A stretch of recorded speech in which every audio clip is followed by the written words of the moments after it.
There's a lot here. I don't know where to start. Welcome back to my channel. My name is Karen Francis, and today I'm going to do something a little bit different. I am going to do a sewing vlog under the hashtag Friday Sews. This is a hashtag where a bunch of sewers or sewists or whatever we're called, people who sew, get together on YouTube and talk about what they've made and what they're going to make in the future. For me right now and over the next few months or weeks, we'll see, this is going to be the best way to show what I've been working on, because I'm in the middle of so many projects and I'm doing everything all at once. So I won't have a complete video of a make or anything like that for quite some time, because I really dived into that satin. And another reason why I'm going vlog style right now is that I am like in that creative zone, and to me that means listening to a lot of music and just freeing my mind. And when I'm listening to music, I can't record. So I had to kind of make a decision, and I decided to tackle some of these pants patterns on my own to see how they looked in these satin mock-ups, and that is exactly what I'm in the middle of. But before we talk about satin and how fun it is to work with, I've got a lot of other things here. I've got a subscription box, I've got some Christmas gifts, I've got some buttons, and I've got the dress I'm wearing. So if you'd like to hear more about that, why don't you come along for the ride? Let's first start with the dress. Do you guys recognize this fabric? Yes, it looks very much like that Burberry check, and that's the reason I bought it. I thought it would be really cool to have a Burberry dress, and considering they're about $1,200 to $1,500, maybe even more dollars for one shirt dress, I decided to make my own. So I bought the material and it came, and I was very excited about it, but then I found out that this check material is actually trademarked by Burberry. Yes, that's right. In 1920, they have a trademark for this same exact fabric. So my dilemma was, do I actually make something out of it, or what do I do, right? Because I don't want to violate the trademark agreement, but I've already purchased the fabric. So that put me in a little bit of a moral dilemma. Does this count? Does the fact that I bought this fabric count as violating that agreement? I don't think so, and I don't think anybody else would, but whoever manufactured this fabric probably is in violation of that. In fact, Burberry is actually suing Target for something exactly like that. So my dilemma was to just sit on the fabric and not doing anything with it because I felt guilty, or sewing something out of it. And my second dilemma was, should I film it? And I actually did film a whole video making this dress, but then I decided maybe I'll just talk about it now, because I'm not trying to encourage people to go out and buy this fabric.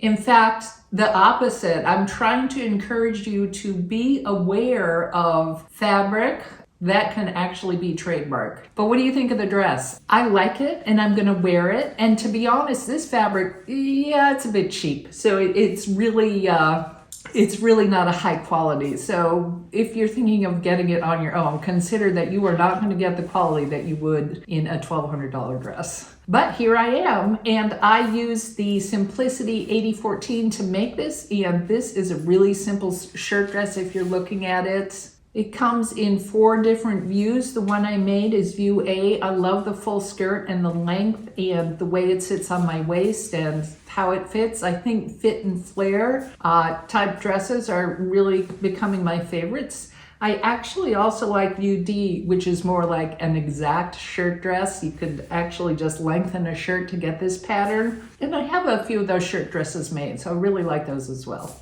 One of my dilemmas with shirt dresses in general is always getting buttons or finding buttons, because you need a lot. And all I have are white and black, and they are also kind of pricey. So I saw on Fabric Mart that they had a mystery box of buttons. And of course I bought one. Actually, I bought 2. And that's what these are. These are 1-pound bag of buttons from Fabric Mart. And I want to look through them really quickly to see what we have. Me and my buttons moved down here. I thought it would be easier to go through them on the lower level table. And that reminds me, I am going to have a sewing room tour. I rearranged my space and I really love the way it works. Especially having a higher table and a lower table. I can reach right in here. I have this secret stash of stuff right here whenever I need to grab something. I still need to do a little bit better to organize it. But I definitely want to do that in the next couple of months. But we're here to talk about buttons and see what I get. I think the best way to do this is to point the camera down a little further. So give me a sec.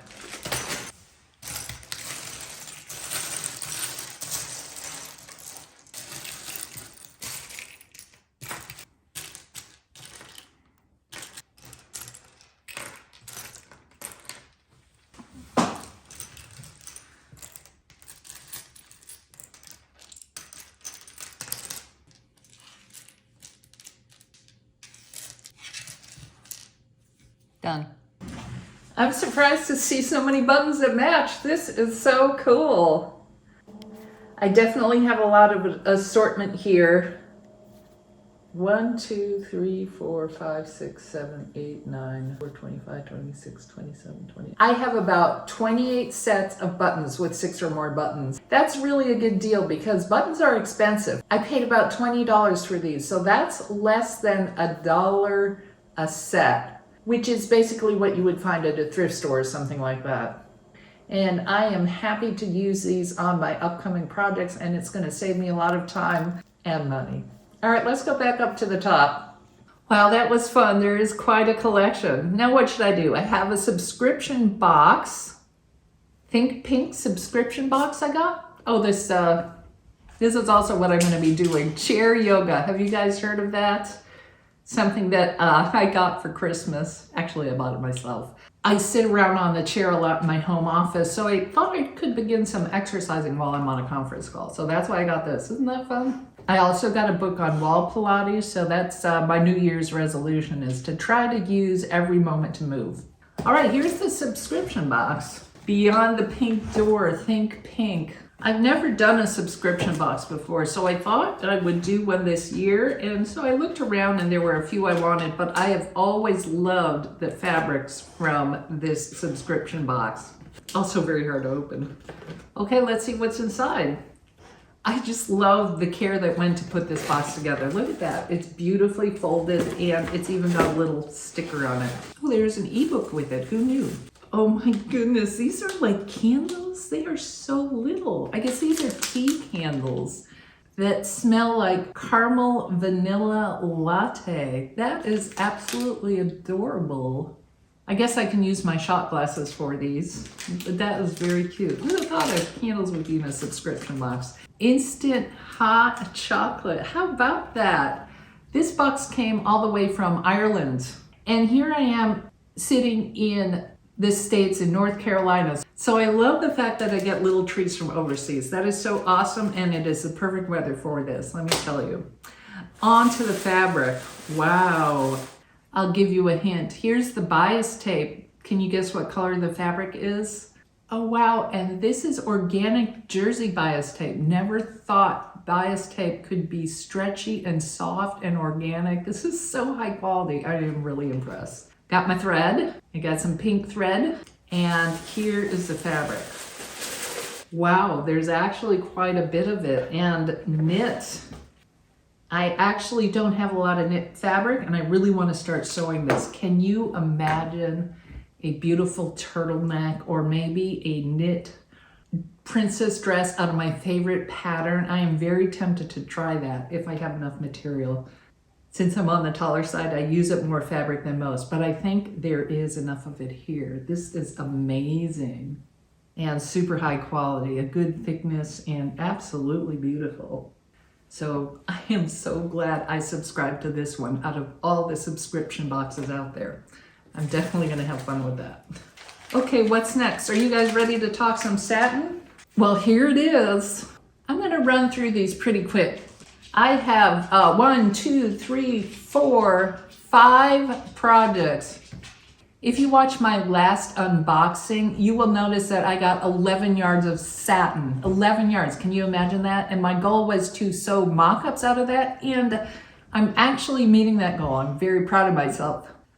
Right now, I have 5 different patterns in the works. I have a pants, skirt, pants, and lingerie. And at least 3 of these came from my Make 9s. So I am way ahead of schedule on that. The best news I'd like to share today is, yes, I found a pants pattern I've actually made this one before, and I'll link to the video describing how upset I was after I made this because it didn't fit. So what I did is I bought the next size up, and in this version I sewed a 30W, and it actually fits me really well. Man, I have never made a pants pattern that I can actually pull up, let alone that sits perfectly on my waist. And also, I love the way they did the pockets. This is just a mock-up, but isn't it kind of cool in satin? I thought it was really neat. That you're supposed to put in an invisible zipper, but I didn't want to waste my invisible zippers on this, so I chose bright orange.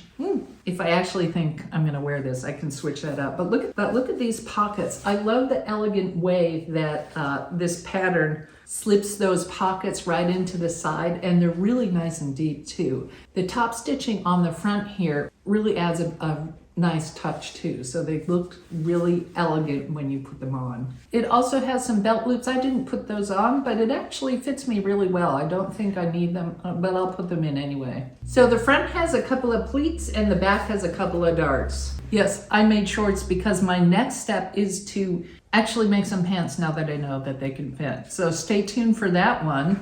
Definitely gonna make some pants very soon. Out of some wool or satin. If you guys remember in my Make 9, I wanted to make black satin pants with a blue stripe. I might do that out of this pattern, we'll see. I also made a skirt. I made the Simplicity 9712. This is another really good pattern for size inclusivity.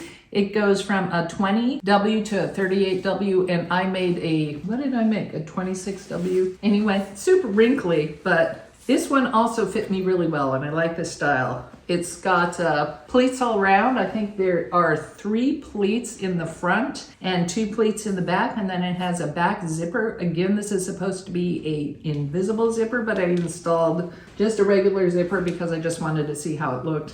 And also, the directions say to put the zipper all up here in the waistband. At least I think I read that correctly, but that didn't quite make sense. So I stuck the zipper right below the waistband. And what I did is I also added a bit extra fabric here with the intention of sewing on a clasp on each side. And if I happen to gain or lose weight, I can easily change the location of that clasp and just make it tighter or a little bit looser. And I think what I'll do is actually put in a few clasps depending on how I feel, and that'll work out really well. So this pattern doesn't have any belt loops, so you're really restricted to that waistband. And I like the idea of having more of a flexible waistband. So that's mock-up number 2. I made the floor length version. I didn't really mean to, but I just kept going with it. So it took up a lot of material. Material I could potentially use for another mock-up, but I am not ready to cut this apart because what if I wear it for Christmas this year? That was mock-up number 2. Can you see? Yeah, I've been busy. Yes, that's true. Mock-up number 3. I haven't sewn this one yet. I've got it all cut out though. This is going to be in the pink satin. In fact, all of the pants I'm doing, I'm using up my pink satin so that I can see exactly how they fit and which one I like the best. So this one is the Amazing Fit pants. This has been on my list for a very, very, very long time, and I'm so inspired by actually sewing a pair of pants that fit that I hope this one fits as well. The big difference here is that it is the waist sits below the waist. I haven't had a pair of pants like that, but you know, you gotta try, right?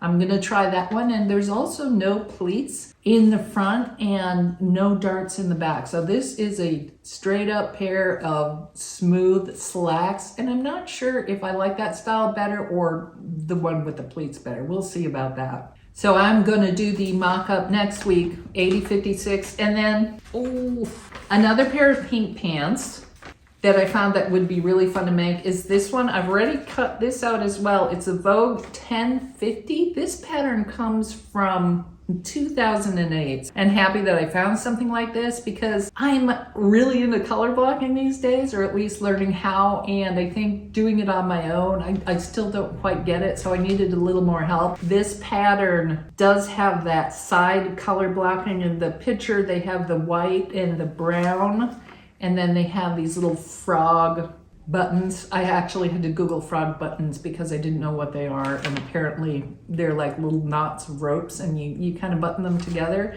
I I did this one in the pink, and then the white strip on the side is going to be the blue satin. Again, just a mock-up. You should be done with that one next week too. And the best part about this pattern is it's very inclusive. It goes from A all the way up to J with a waist of 26 inches all the way up to 50 inches. So perfect for us fuller figure people.